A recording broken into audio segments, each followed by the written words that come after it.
Binalaan ng Commission on Elections o COMELEC ang mga kumandidato sa katatapos na Barangay at Sangguniang Kabataan Elections o BSKE na nabigong makapagsumite ng Statement of Contributions and Expenditures o SOSE sa itinakdang deadline kahapon November 29.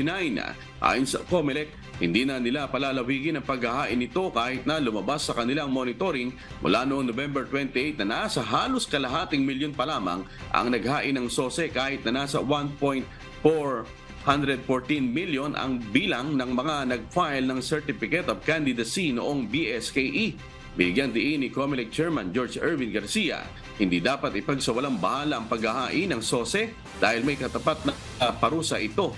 Naglalaman ng SOSE ng kabuang ginastos noong eleksyon, mapasariling pera man o donasyon.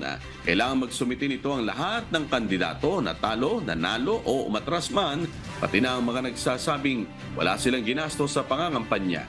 Pakinggan natin ang pahayag ni COMELEC Chairman George Erwin Garcia.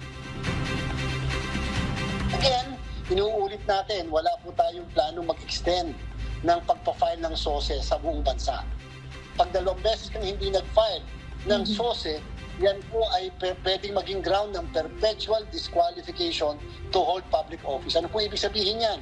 Hindi pwedeng mahalal, hindi pwedeng ma-appoint sa kahit na anong posisyon sa pamahalaan.